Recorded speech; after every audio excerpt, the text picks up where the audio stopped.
Olá, eu sou a Mila Oliver, sou taróloga, terapeuta holística, arte-terapeuta com abordagem junguiana. E eu vim dar um recado, falar um pouco sobre a anciã, sobre a simbologia da anciã, né? Para falar sobre isso, a gente precisa entender um pouco dessas fases. E as fases da Lua estão em alinhamento com esses arquétipos. Então nós temos aí 4 fases lunares principais e cada uma delas é regida por um arquétipo. Temos o arquétipo da donzela, o arquétipo da mãe, o arquétipo da feiticeira e o arquétipo da anciã. A anciã representa aí a lua nova, representa o inverno. Então percebe que esses arquétipos também estão fazendo um paralelo com as estações do ano. Então, falando da anciã, focando na anciã, na simbologia desse arquétipo, a gente traz aí a lua nova, que é onde não há lua no céu, ou seja, onde a lua está na sua fase escura, ela está no céu, mas não está sendo iluminada, e o inverno. Então, tudo isso, né, essas duas fases, trazem para a gente, para a mulher, e também, não só para a mulher, né, mas para essa energia feminina que todos nós carregamos, sejamos homens e mulheres, isso traz para o ser humano, de modo geral, alguns alinhamentos dentro dessas fases. Então, na fase de inverno, na fase da lua nova, é quando a gente se recolhe, assim como a lua. É quando a gente entra em contato com o nosso interior, com a nossa sabedoria interior, com essa voz interior, com a nossa intuição, onde a gente está mais propenso a acessar conteúdos do inconsciente. Então a anciã, ela nos acolhe quando a gente está ali na parte mais profunda das nossas raízes. Ela traz para a gente o mistério da morte, do renascimento, né? Ela se esconde dentro de nós mesmos e faz com que a gente comece a discernir tudo aquilo que precisa morrer na nossa vida, simbolicamente falando, tudo aquilo que a gente precisa desapegar, né, que não faz mais sentido, aquilo que a gente precisa deixar morrer e que já não nos serve mais. Então, a anciã, ela fala sobre essa sabedoria ancestral, ela traz a ancestralidade que vem sendo contada, passada, né? A gente herda esses ensinamentos através da oralidade, muitas vezes.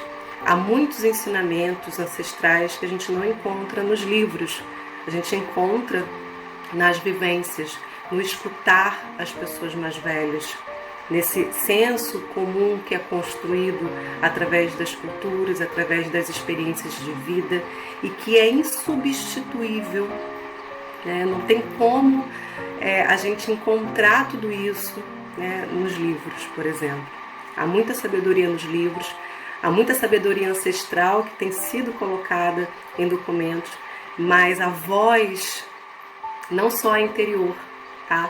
Mas a voz das nossas avós, das mulheres mais velhas da nossa família, né, que fazem parte da nossa ancestralidade e no geral, né, são figuras de autoridade que simplesmente têm como um papel fundamental despertar essa anciã dentro da gente. Então, quando a gente escuta as histórias dos mais velhos, quando a gente escuta essa sabedoria, quando a gente dá atenção a essas histórias se conectam com a gente através do nosso arquétipo, né, desse nosso aspecto interior, que está muito presente nesses momentos onde a gente precisa decidir o que deve morrer na nossa vida e o que deve continuar, o que deve florescer, o que deve renascer. Eu vou indicar para vocês aqui, esse tema é bastante vasto, então não tem como falar sobre ele com tanta profundidade, mas eu trago aqui para vocês uma indicação do livro A Ciranda das Mulheres Sábias, de Clarissa Pinkola Estés. Esse livro eu trabalhei como facilitadora de um grupo terapêutico de leitura, né, e atividades em arte-terapia, e foi um mergulho muito profundo nessa ancestralidade, nesse saber. Eu gostaria de falar aqui, né, um trecho desse livro para que você reflita. É mais uma oração, é uma ode a essa anciã que a gente carrega dentro da gente, também que a gente identifica como personagens no nosso cotidiano. Então, para todas as mulheres mais velhas, matreiras, que estão aprendendo quando chegou a hora certa de dizer o que precisa ser dito e não se calar, ou calar-se quando o silêncio for mais eloquente que as palavras. Por todas as velhas em formação que estão aprendendo a ser gentis quando seria tão fácil ser cruel, que conseguem ver que podem cortar quando for necessário, com um corte afiado e limpo, que estão praticando a arte de dizer verdades totais com total compaixão. Por todas as que rejeitam as convenções e preferem apertar as mãos de desconhecidos, cumprimentando-os como se os tivessem criado desde filhotinhos e os tivessem conhecido desde sempre. Por todas as que estão aprendendo a chacoalhar os ossos, a balançar o barco e a cama, além de acalmar as tempestades. Por aquelas que estão sendo guardiães aí do azeite para a lâmpada, que se mantêm em silêncio no culto diário. Por aquelas que cumprem os rituais, que se lembram de como fazer fogo a partir da simples pederneira e paina. Por aquelas que dizem as antigas orações, que se lembram dos símbolos, das formas, das palavras, das canções, das danças e do que no passado os ritos tinham o objetivo de instaurar. Por aquelas que abençoam os outros com facilidade e frequência. Por aquelas mais velhas que não têm medo, ou que têm medo, e que agem com eficácia de qualquer modo.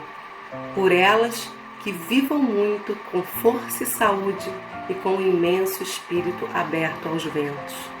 Essa é a ode, uma das, que Clarissa Pinkola Estés traz nesse livro super fino, mas super precioso, com ensinamentos maravilhosos. E cada vez que você lê, relê, enfim, é um novo aprendizado. E é mais importante a gente ter essa flexibilidade, ter essa escuta a essa sabedoria ancestral, esse respeito, essa reverência aos mais velhos, às nossas avós, mesmo que elas não estejam mais aqui, nos deixaram um legado.